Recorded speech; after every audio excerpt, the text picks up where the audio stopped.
Okey, kita rujuk kepada bagaimana untuk mencari hasil tambah bagi jujukan aritmetik, janjang aritmetik. So, madam buat kat sini simbol dia JA. Janjang aritmetik. Okey, so ada dua rumus. Okey, rumus yang pertama, SN, S tu merujuk pada sum. SN sama dengan N per 2, kemudian A tambah dengan L. Yang kedua, N per 2, 2A tambah N tolak 1, D. Okey, so sekarang madam bagi sedikit bagaimana terhasilnya rumus yang pertama. Tapi contoh madam ni, madam bukan buat contoh secara algebra. Madam buat contoh secara nombor sebenar. Okey. Katakan nombor pertama madam ialah 1. Kemudian madam nak hasilkan jujukan yang mempunyai beza sepunya sebanyak 2. Jadi nombor seterusnya ialah 3. Kemudian tambah lagi 2 jadi 5. Okey, tambah lagi 2 jadi 7. Tambah 2 jadi 9. Kemudian jadi 11. Okey, katakan madam buat 6 sahaja dahulu. Okey, 6 sahaja. So, kat sini madam nak kaji untuk N sama dengan 6. Okey, apabila kita lihat pada rumus, rumus kata N ini bahagikan dengan 2. Bermaksud, okey, madam akan potong nilai di sini. Okey, kemudian cuba awak tengok nombor pertama di sini ialah nilai first term. Dan awak tengok nilai yang paling hujung kita panggil last term. Apabila kita tambah nombor yang mula-mula dengan nombor yang hujung, kita akan dapati jawapannya ialah 12. Okey. Cuba awak tengok nombor second dengan second last, iaitu 3 ditambah dengan 9. Hasil tambahnya juga ialah 12. Okey, bagaimana nombor yang ketiga pula? Nombor yang ketiga dengan nombor yang ketiga last. Kita tambah.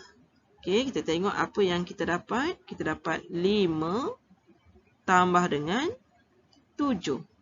Jawapannya juga ialah 12. Okey, maksudnya kita buat yang mana-mana pun combination dia tetap dapat 12. Maka kalau kita belah kepada 2, kan? Belah kepada 2. So, kita akan dapat nanti N per 2 tu kita dapat.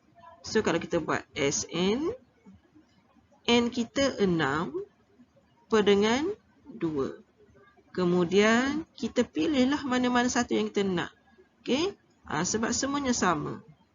So, kalau kita buat yang ini, kita akan dapat jawapannya ialah 36. Okey, iaitu kalau kita guna rumus. Ataupun kalau kita nak congak kaedah biasa, ni 12 tambah 12 tambah 12. Jawapannya 36. Begitulah cerita bagaimana.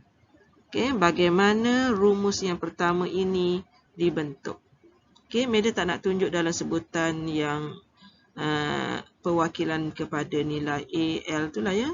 Cuma madam nak cerita bagaimana idea untuk mendapatkan rumus A plus L. Kalau pelajar tak nak guna A, pelajar boleh guna nilai kedua. Nilai kedua tak ada simbol lah. Okey, nilai terakhir pun tak ada simbol. Okey, itu perkongsian daripada madam lah. Okey, kemudian rumus yang kedua, yang ini memang kebiasaannya pelajar guna rumus ni. Okey, dia kalau kita tengok, dia sebenarnya memang membahagikan nilai kita kepada 2 juga.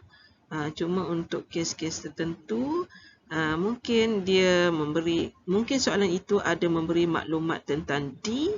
Jadi kita boleh guna rumus nombor 2. Sebab rumus nombor 2 ni ada unsur D. Berbanding rumus nombor 1 tak ada. Rumus nombor 1 kita kena ada yang ini, iaitu sebutan terakhir, last term. Okey, so selesai untuk penggunaan rumus. Kita akan rujuk kepada contoh seterusnya. Okey, kita try contoh yang melibatkan hasil tambah.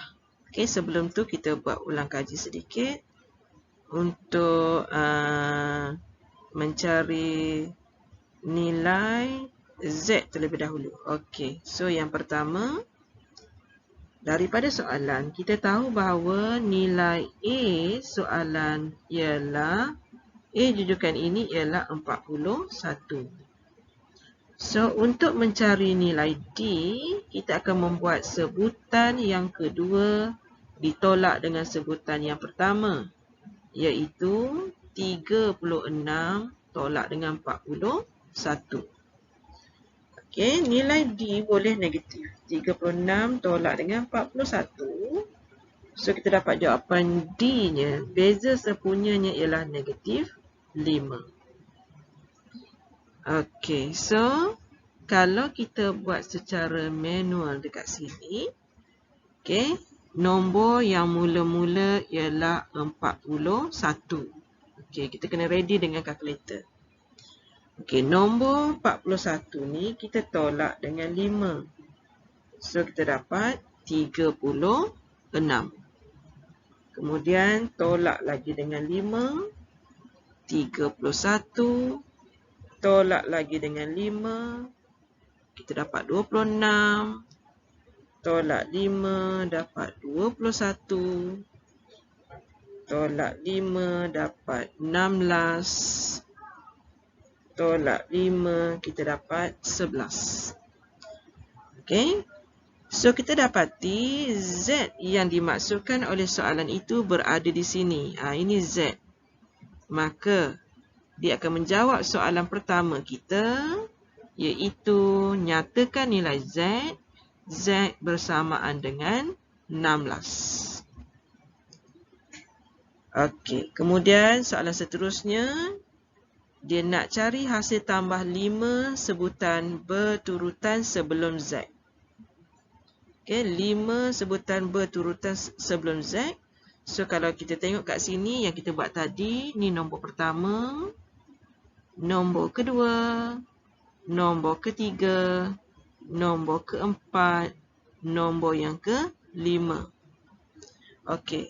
Madam bagi tahu dahulu sekiranya pelajar katakan dia tak ada idea. Jadi dia boleh tambah secara manual. Okey, ni kalau tak ada idea. So, bila ditambah, okey, ditambah 41 tambah 36 tambah dengan 31 tambah 26 tambah 21. Okey, dia kira secara manual. Okey, kita tengok dapat berapa? 41 tambah 36 tambah 31 tambah 26 tambah 21. So, hasil tambah. Okey, 5 sebutan pertama ialah 155. Okey. Kita mampu kira sebab disuruh 5 sebutan. Apa akan jadi apabila disuruh cari 50 sebutan? Jadi, Madam nak ajar juga cara selamat. So, kita ada sekarang SN sama dengan, kalau Madam guna rumus yang pertama, N per 2, kemudian A tambah dengan L. Okey. N kita sekarang ialah 5. So, kita akan cari, kita akan ganti S 5 sama dengan 5 per 2. Sebutan pertama kita 41. Sebutan terakhir sebelum Z ialah 21. Okey, kalau kita kira yang ini, kita akan dapat 41 tambah 21. Darab dengan 5 bahagi dengan 2. So, kita akan dapat jawapannya ialah 155. Sekiranya pelajar tahu maklumat L. Ataupun kalau pelajar nak guna rumus yang kedua, SN sama dengan N per 2, 2A tambah N tolak 1D. Okey, so kita nak cari S5 sama dengan 5 per 2. 2A akan menjadi 82. tambah dengan, okey, N kita 5, tapi bila tolak 1 tinggal lagi 4. Darab dengan D kita tadi ialah negatif 5. Okey, so 82 tolak dengan 20 darab dengan 5 bahagi dengan 2. So, kita akan dapat jawapan yang sama iaitu 155. So, kaedah yang Madam buat ni 3 kaedah. Okay? Apabila pelajar exam nanti bergantung kepada kesediaan pelajar untuk menggunakan mana-mana kaedah yang you ada idea pada masa tu. Okay? Pada masa exam tu je idea yang you mampu. Okay, so Madam tunjukkan ketiga-tiga kemungkinan yang you buat. Okay, sekian contoh 7.